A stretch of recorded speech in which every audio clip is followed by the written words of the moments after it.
Welcome to the second episode of the Bognago World Series. Today we're going to show you the garden.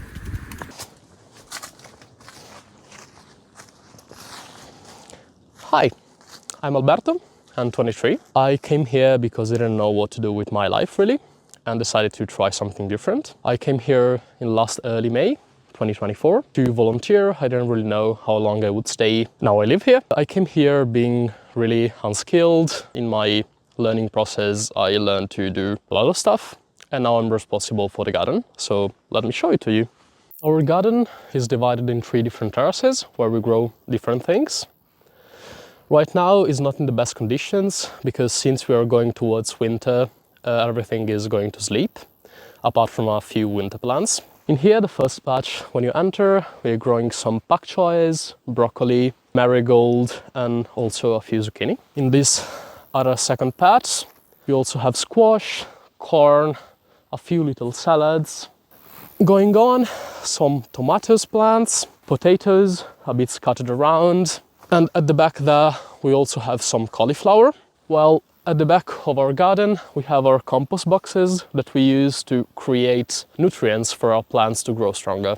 As you can see, we try and leave as much as possible natural vegetation to favor the activity of pollinators to help our garden grow healthy. We keep wildflowers, any endemic plant, and we also have growing here a few herbs that we use in our kitchen, like thyme and fennel. Coming to our second terrace, we have first of all some blueberry bushes and the 2 main big cultivars, which are potatoes that were already almost all harvested, and on the other side carrots and some garlic that helps keeping our plants pest-free. In our last terrace we have our teepees where we grow beans. Beans! This one is a teepee.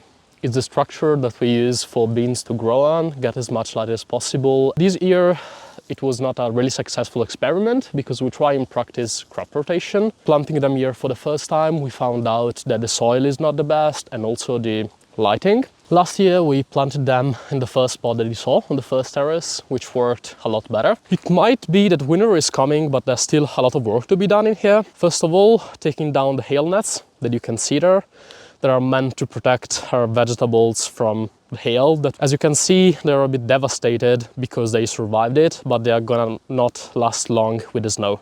So you're gonna have to take them down. Another really important thing that we have to do here is the mulching, which means covering the ground with some material that is supposed to stop the growth of weeds and maintain nutrients in the soil. Another important thing that is coming next this year is the expansion of this garden. As you can see, there's a net all around it that is meant to protect our vegetables from the wild animals that would otherwise come and destroy it all. You will see here a few more terraces that we cleared earlier this year. We plan on planting there as well for next year.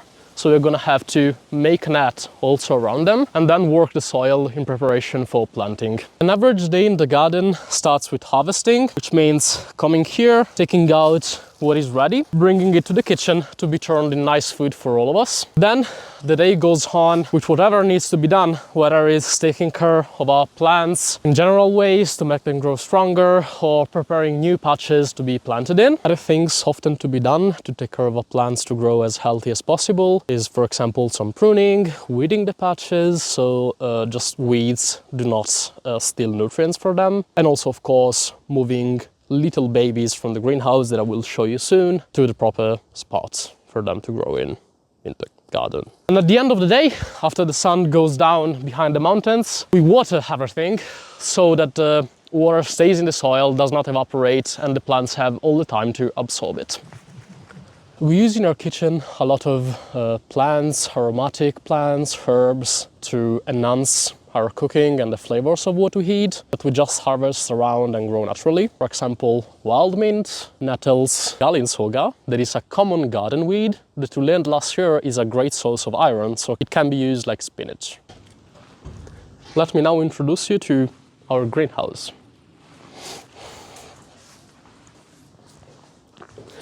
Apart from growing vegetables in here, both to stay in this place and to be later moved in the garden, we also right now have a lot of experiments to propagate herbs. Like you can see here, fennel, some basil that is a leftover from this summer, or also rosemary, and there we are trying to propagate sage. For example, this fennel is gonna be moved aside soon because it's big enough to survive.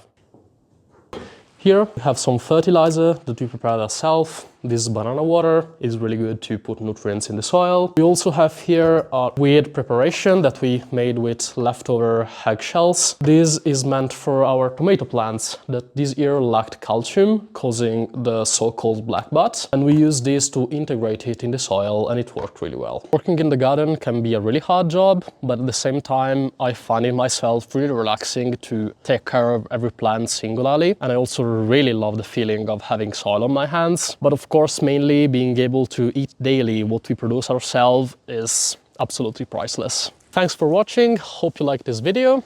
Remember to like and subscribe and follow us on all of our channels.